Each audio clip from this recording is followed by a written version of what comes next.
খবৰ দেশ বিদেশলৈ আপোনালোকক আকৌ স্বাগতম জনাইছোঁ।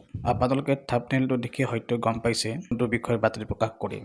বৰ্তমান আন্তঃৰাষ্ট্ৰীয় বজাৰত তেলৰ মূল্য প্ৰতি বেৰেলত $75 পৰা $78 প্ৰতি বেৰেলত। কিন্তু কিছুদিন আগত এইটো নাছিল। কিছুদিন আগত আছিলে আন্তঃৰাষ্ট্ৰীয় বজাৰত প্ৰতি বেৰেলত আছিলে $83 পৰা $85। সেইবাবে আমাৰ দেশতো তেলৰ দাম 100 পাৰ হৈ গৈছিলে। যিহেতু আন্তঃৰাষ্ট্ৰীয় বজাৰত তেলৰ দাম কমিলে, সেইকাৰণে আমাৰ দেশতো তেলৰ দাম 100 পৰা তলত আহিলে চৰকাৰে দামটো কমাই দিলে। কিন্তু ডাঙৰ খবৰটো হ'ল আন্তঃৰাষ্ট্ৰীয় বজাৰত তেলৰ দাম আকৌ বাঢ়িব ধৰিলে। আকৌ প্ৰতি বেৰেলত $83 হৈ গ'ল। আহক বাতৰিটো ভালকৈ বুজ লওঁ। ভাৰত, আমেৰিকা, জাপান, ফ্ৰান্স এনেকুৱা বহুত কেইখন দেশ লগ হৈ পেলাই ছৌদি আৰৱ আৰু অপেক দেশ মানে যিবিলাক দেশত তেল প্ৰডিউচ হয়, তেল উৎপন্ন হয়, সেইবিলাক দেশৰ এটা সমূহ আছে, গ্ৰুপ আছে। সেই গ্ৰুপটোক কোৱা হয় অপেক দেশ। ছৌদি আৰৱ আৰু অপেক দেশ মেইন কাৰণ সিহঁতে দাম কমা বঢ়োৱা কৰিব পাৰে। তেল যিহেতু সিহঁতৰ দেশৰ পৰাই উৎপন্ন হয়, সিহঁতৰ দেশৰ পৰাই আমদানি হয়। তো ভাৰত, আমেৰিকা, জাপান, ফ্ৰান্স এনেকুৱা দেশবোৰ লগ হৈ পেলাই ডিপ্ল'মেটিক এটা প্ৰেছাৰ দিছিলে দামটো কমাব লাগে। আৰু তাৰোপৰি আমেৰিকাৰ ৰাষ্ট্ৰপতি জো বাইডেন এটা মন্তব্য দিছিলে।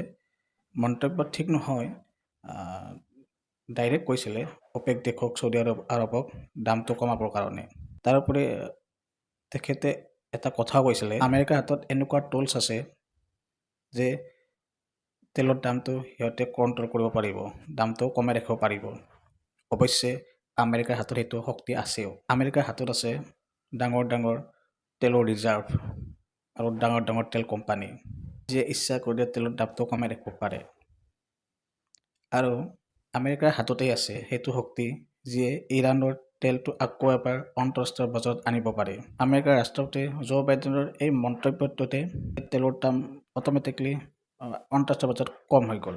যেতিয়া তেলৰ দাম কম হৈ গ'ল, তেতিয়া ছৌদি আৰৱৰ এটা টেনশ্যন হৈ গ'ল। কাৰণ ছৌদি আৰৱৰ এইটোৱে সময় টকাৰ উপাৰ্জন কৰা যিমান পাৰে। যদি আমেৰিকাই কোৱা কামটো কৰি দিয়ে, নাইবা ইৰাণৰ সৈতে কথা পাতি কিবা এটা মীমাংসা লৈ গৈ ইৰাণত তেলটো আকৌ মাৰ্কেটত লৈ আহে, তেতিয়া ছৌদি আৰৱৰ আৰু ইমান এতিয়া যিটো চান্স আছে টকা উপাৰ্জন কৰা, সেইটো আৰু নাইকিয়া হৈ যাব। সেয়েহে এটা ৰাতিৰ ভিতৰতে ছৌদি আৰৱে তেলৰ দাম আকৌ বঢ়াই দিলে। ছৌদি আৰৱৰ এটা বৃহৎ ডাঙৰ তেল কোম্পানী আৰামকো বিশ্বৰে এটা ডাঙৰ কোম্পানী। এই আৰামকোৱে বিশ্বৰ প্ৰায়ভাগ দেশতে তেল বিক্ৰী কৰে। আৰু এই আৰামকোটো হৈছে ছৌদি আৰৱৰ জইন কোম্পানী, চৰকাৰী কোম্পানী ধৰিব পাৰে। সেই আৰামকোৱে এতিয়া প্ৰতি বেৰেলৰ তেলৰ দাম $83 কৰি দিলে। এতিয়া যিহেতু ছৌদি আৰৱৰ আৰামকোৱে $83 কৰি দিলে প্ৰতি বেৰেলৰ, সেইবাবে নিশ্চয়কৈ বাকী অপেক দেশবোৰলৈ নিশ্চয়কৈ সিহঁতৰ তেলৰ দাম বঢ়াই দিব। প্ৰতি বেৰেলৰ 80 পৰা 83লৈকে নিশ্চয় সিহঁতেও বঢ়াব। যদি তেনেকুৱা হয়, হয়তো কিছুদিন পিছত তেলৰ দাম আকৌ বাঢ়ি যাব বিভিন্ন দেশত। আমাৰ দেশতো নিশ্চয় বঢ়াৰ চান্স আছে। আগলৈ দেখা যাব আমাৰ চৰকাৰে ইয়াৰ বিপক্ষে কি পদক্ষেপ লয়।